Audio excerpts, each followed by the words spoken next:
After World War II, the Cold War began in 1945, where the United States and Soviet Union developed conflict. With competing ideologies and visions of what the post-war world would look like, President Harry S. Truman and Soviet leader Joseph Stalin fought. Stalin had plans to erect pro-Soviet governments throughout Eastern Europe to protect the USSR, while the United States wanted nothing but democracy and industrialization in Europe. Since the two headstrong nations couldn't come to an agreement, Germany was inevitably split in half. In 1947, President Truman outlined the Marshall Plan, which set aside more than $10 billion for rebuilding and reindustrializing Germany. The Marshall Plan was so successful that factories in Western Europe were exceeding their post-war production levels within just a few years. Upset about the success of the Marshall Plan, Joseph Stalin set up pro-communist governments in neighboring German nations to defy the Marshall Plan, creating what is known today as the Iron Curtain. Stalin also attempted to block highway and railway access into the city of Germany.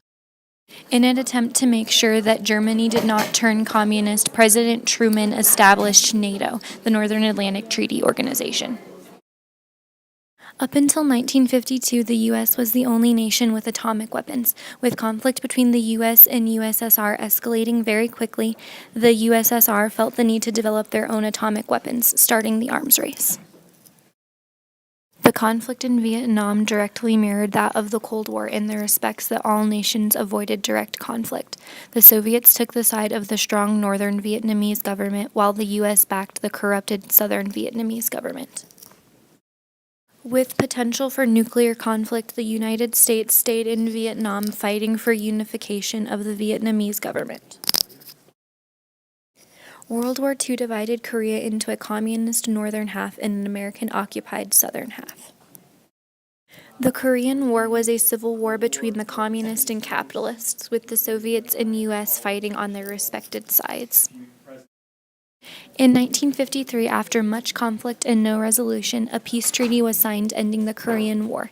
This treaty sent Korea back to a divided nation, the northern half communist and the southern half an American-led nation. Following World War II, the Japanese were very upset with the United States, causing them to attack the U.S. allies of China. The U.S. imperialists feared that the Soviet Red Army would march straight through China and enter Japan itself, just as it had previously advanced through Eastern Europe. Even though the nationalists had more soldiers, weapons, and manpower, they grew tired fighting a long war, causing the communists to emerge victorious in China.